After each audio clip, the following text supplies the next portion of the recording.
Olá pessoal, espero que todas e todos estejam bem. Eu sou Marcos Neira, professor da Faculdade de Educação da USP e membro do Grupo de Pesquisas em Educação Física Escolar.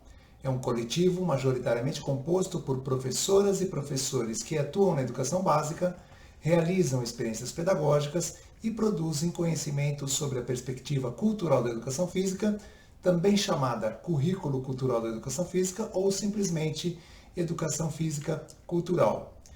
E esta é a oitava videoaula da disciplina EDM 5201, Currículo Cultural da Educação Física, Perspectivas Política, Epistemológica e Pedagógica. É um trabalho que eu tenho a maior honra, a maior alegria em realizar juntamente com todas e todos vocês e também com os meus amigos, professor Mário Luiz Ferrari Nunes, da Universidade Estadual de Campinas, e professor Wilson Alviano Júnior, da Universidade Federal de Juiz de Fora. E esta videoaula tem como objetivos que vocês, a partir da leitura da bibliografia indicada, da realização da atividade que foi sugerida, do envio dessa atividade na data combinada, da participação da aula remota e da assistência a esta videoaula, nós esperamos que vocês conheçam a epistemologia do currículo cultural da educação física, ou seja, deem prosseguimento a esse trabalho de conhecer a epistemologia do currículo cultural da educação física e que vocês também deem prosseguimento a esse processo de caracterizar os encaminhamentos pedagógicos do currículo cultural da educação física. E nesta videoaula trataremos especificamente dos encaminhamentos pedagógicos do aprofundamento e da ampliação. Bom, como vocês perceberam pela bibliografia indicada, é um texto texto atual, texto que vem sendo produzido nos últimos 12 meses, no mínimo, e que faz essa retomada da maneira como as noções de aprofundamento e ampliação aparecem na bibliografia, na literatura da educação física, e, mais recentemente, como elas foram tratadas de modo frágil, de modo superficial, na literatura da teoria curricular e cultural da educação física. Então, o objetivo desta nossa discussão fornecer um referencial, apresentar para vocês um referencial teórico, um referencial conceitual que nos ajude a fortalecer os encaminhamentos, fortalecer epistemologicamente os encaminhamentos do aprofundamento e da ampliação. Por isso, passemos aos argumentos Foucaultianos que, no nosso entender, fortalecem conceitualmente falando o encaminhamento pedagógico da ampliação. E daquela obra Em Defesa da Sociedade, trabalho de Michel Foucault, nós extraímos dois argumentos importantes. O primeiro, a produção e circulação de certas verdades contribuem para a regulação cultural. E um segundo argumento, presente também nessa obra de Michel Foucault, os saberes subjugados precisam insurgir-se. Ora, nós já estudamos, isto não é novidade para vocês, que os discursos são colocados em circulação no interior da cultura e que estes discursos estabelecem regimes de verdade que governam a maneira como as pessoas pensam, a maneira como as pessoas agem, a maneira como as pessoas sentem. Ao regular a cultura, ao estabelecer as formas consideradas adequadas, ou ao estabelecer as formas consideradas inadequadas de lidar com as coisas do mundo, é evidente que estas formas são apresentadas como excelentes, como verdadeiras, como importantes, como relevantes, a partir de um determinado conjunto de forças, a partir daqueles grupos que têm força suficiente para estabelecer, para construir, para fazer valer as suas formas de governar, para fazer valer determinados regimes de verdade. Nesse processo, determinados saberes, outros saberes foram esquecidos, foram abandonados, foram subjugados. Na perspectiva Foucaultiana, é fundamental fazê-los insurgir-se, é fundamental provocar esse processo, é fundamental que outros saberes, que outras formas de conceber as coisas do mundo, e no nosso caso específico, outras formas de conceber as práticas corporais e as pessoas que delas participam, sejam também colocadas em circulação. Então, se aquilo que nós acessamos está disponível graças a determinados regimes de verdade, graças à maneira como os discursos são regulados, a maneira como os discursos são regulados e simultaneamente regulam a cultura. E isso fez com que nós pudéssemos acessar determinadas maneiras de conceber as práticas corporais e as pessoas que delas participam.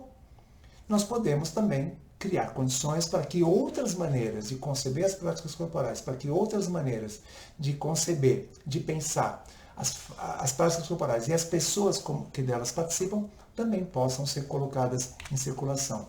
É aí que entra o encaminhamento pedagógico da ampliação, encaminhamento esse que pode ser materializado através de diversos tipos de atividade, através de diversas situações didáticas. Então, a ampliação, concebida como encaminhamento pedagógico, ela possibilita o acesso a saberes variados. A ampliação apoia a insurreição dos saberes julgados. A ampliação fortalece as lutas contra os efeitos de saber-poder dos discursos autoritários e a ampliação coloca em circulação outras representações. Então, podemos tomar como encaminhamentos pedagógicos da ampliação todas aquelas situações didáticas que fazem emergir outras formas de conceber as práticas corporais e outras formas de conceber as pessoas que delas participam, outras formas de fazer as práticas corporais e outras formas de lidar com as pessoas que delas participam. Então, quando o professor, quando a professora atua como regulador desse processo, nós não podemos dizer que essa é um encaminhamento pedagógico da ampliação. Quando a professora elabora situações didáticas em que essas outras formas de conceber, sobretudo aquelas que foram historicamente negadas, historicamente vilipendiadas, historicamente subjugadas, sobretudo essas que, quando essas maneiras de conceber as práticas corporais, as pessoas que delas participam, são colocadas em circulação, quando essas outras representações são colocadas em circulação, nós temos aí o encaminhamento pedagógico da ampliação. Passemos aos argumentos Foucaultianos que nos ajudam a entender melhor e nos ajudam a subsidiar, a apoiar conceitualmente o encaminhamento pedagógico do aprofundamento. Então, nós temos a noção de arqueologia do saber, nós temos a noção de genealogia do poder. Ou seja, o professor e a professora pensarão em situações didáticas que estão, portanto, materializando o encaminhamento pedagógico do aprofundamento. O professor e a professora pensarão em situações didáticas em que determinados discursos sobre as práticas corporais e sobre as pessoas que delas participam serão investigados de tal forma a dar aos alunos ferramentas, condições para perceberem que aqueles discursos foram construídos ao longo do tempo, sobretudo a partir de determinados grupos, sobretudo a partir de determinadas ideias. Ou seja, as práticas corporais, a maneira como nós concebemos as práticas corporais, as pessoas que delas participam, o jogador, o lutador, a jogadora, a lutadora, e a maneira como nós concebemos as pessoas que delas participam, elas não emergem do nada, elas não são frutos de inspiração, elas não são frutos de geração espontânea. Existem determinados condicionantes e que são colocados em circulação através dos discursos, que são produzidos pelos discursos, que fizeram com que aquela maneira de compreender a prática corporal, aquela maneira de pensar a prática corporal fosse estabelecida como verdade.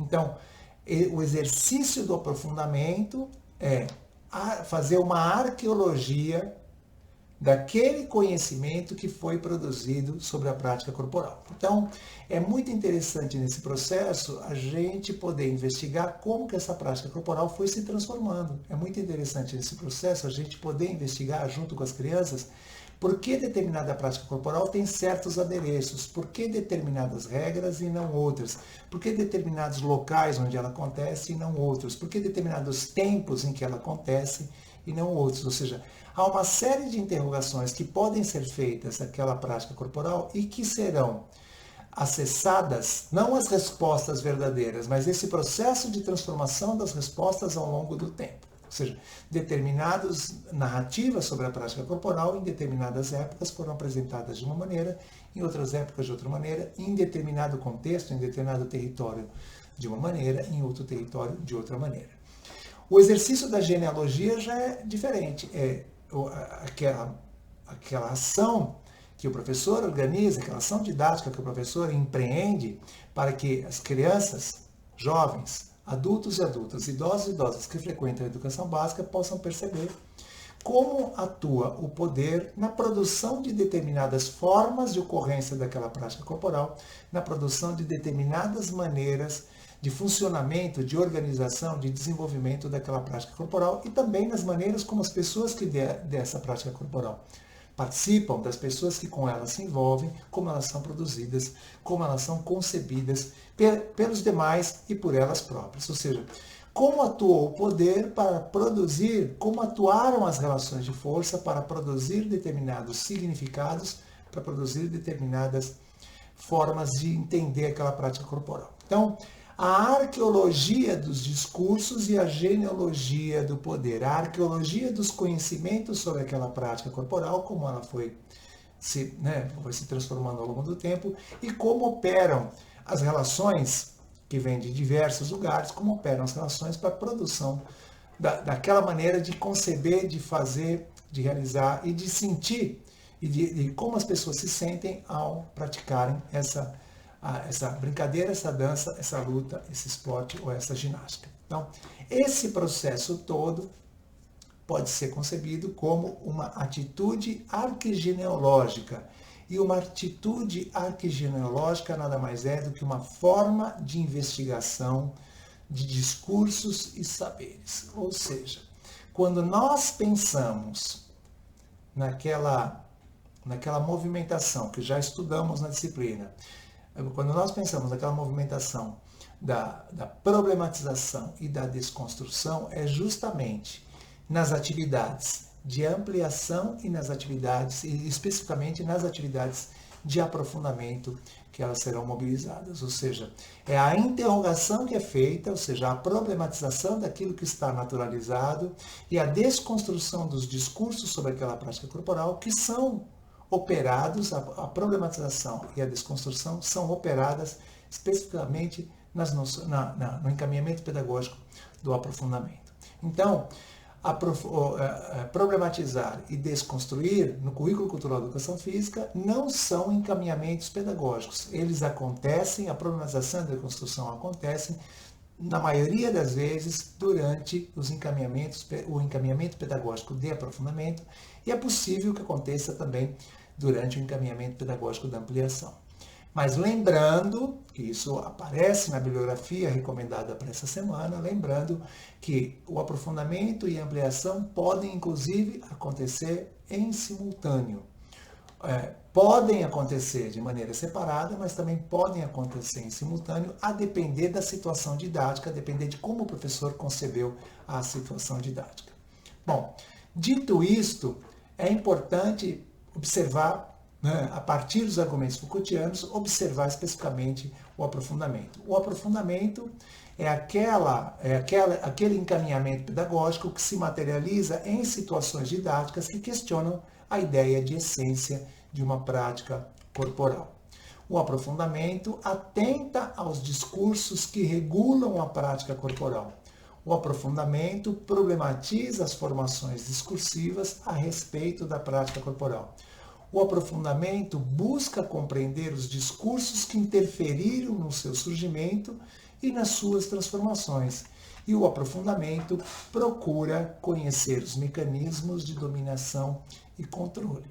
Então, mediante a interrogação que fazemos, tanto aos discursos, como tanto a linguagem corporal, quanto a linguagem verbal, ou seja, tanto as formas discursivas e não discursivas das práticas corporais e das pessoas que delas participam, mediante essa interrogação, mediante essa dessencialização, mediante essa vontade, esse desejo de questionar determinadas ocorrências, determinadas formas, determinadas concepções, é que se dá o aprofundamento. Então, desde tentar entender, tentar descobrir, tentar investigar por que né, os tempos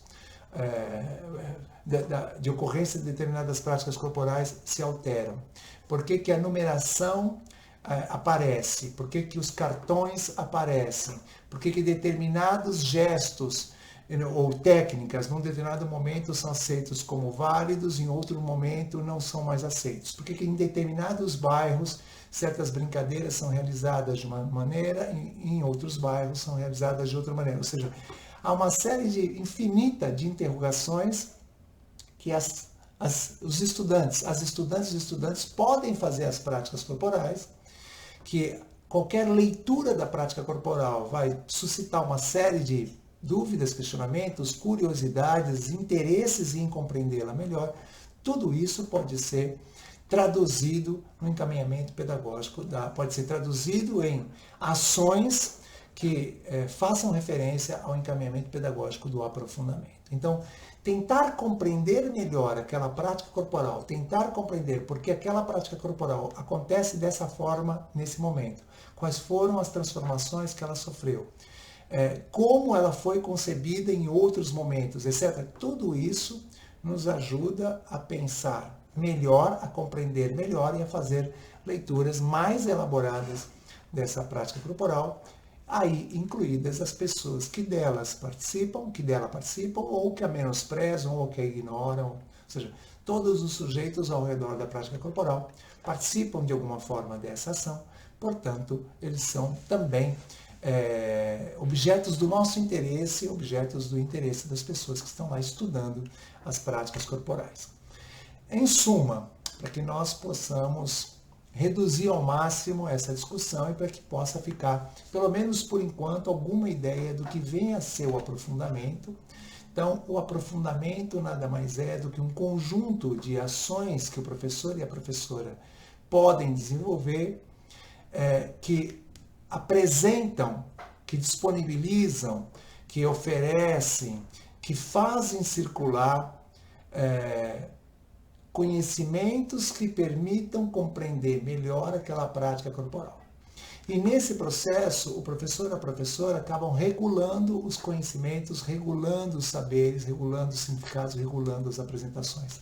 É o professor e a professora que vai selecionar o texto, é o professor e a professora que vai selecionar o vídeo, é o professor e a professora que vai fazer uma explicação, é o professor e a professora que vai elaborar uma atividade didática que vai fazer com que aquela pessoa, com que as crianças, conheçam melhor aquela prática corporal.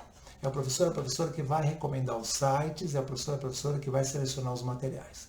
Então, o aprofundamento tem um quê de uma certa regulação de significados pelo professor e pela professora, o que já não acontece nas atividades de ampliação. Então, nas atividades de ampliação, quando o professor e a professora promove uma saída pedagógica, os alunos fazem uma investigação livre na internet sobre o tema, é óbvio, mas eles passeiam pelos sites, que eles navegam pelos sites que eles acessam, que eles alcançam, quando eles fazem entrevistas, quando eles recebem convidados, ou seja, quando eles transitam pela comunidade, investigando a ocorrência dessa prática corporal e tentando entender por que essa prática corporal sofreu transformações mesmo dentro da comunidade, etc., tudo isso pode ser entendido como atividade de ampliação, uma vez que não há regulação dos significados acessados pelos estudantes, pelas estudantes. Então, enquanto nas atividades de aprofundamento há uma maior regulação dos conhecimentos acessados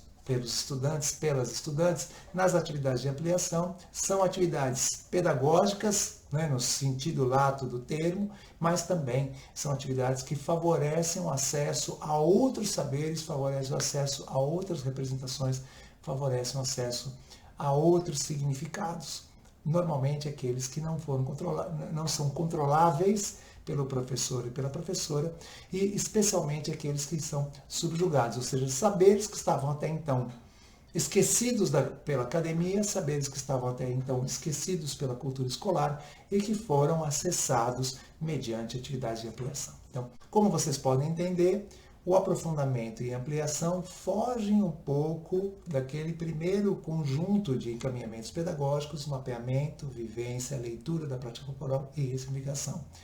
Essas 4 experiências formativas, elas podem acontecer inclusive fora da escola. Já o aprofundamento e ampliação são situações mais sistematizadas, mais organizadas, mais planejadas e que, portanto, são específicas da cultura escolar. É evidente, né, que aqui não há nenhuma depreciação da cultura escolar, é evidente que aqui não há nenhuma hierarquização. Apenas lembrando vocês, né, que a perspectiva cultural da educação física não permanece na cultura que já foi acessada pelas crianças, jovens, adultas e adultos, idosos e idosas, e que tampouco fica na perspectiva do professor ou da professora. As situações de aprofundamento, as situações de ampliação, como o próprio nome já indica, e aí o nome aí concebido, né, da maneira mais coloquial possível, indicam, né, que nós estamos saindo desse lugar onde nós já estávamos. Então, com isso, encerramos esta nossa longa 8ª videoaula da disciplina de pós-graduação, EDM 5201, Currículo Cultural da Educação Física, Perspectivas Política, Epistemológica e Pedagógica. E, como vocês bem sabem, os materiais estão aí todos à disposição no site do GPF, que está passando por uma repaginação. Se você não conferiu, por favor, confira. Estamos lá nos organizando, né, a cada etapa tentando melhorar um pouquinho, e também os vídeos estão disponíveis no site do GPF. Nos vemos na videoaula, agora na próxima sexta. Até lá, fiquem todas e todos muito bem.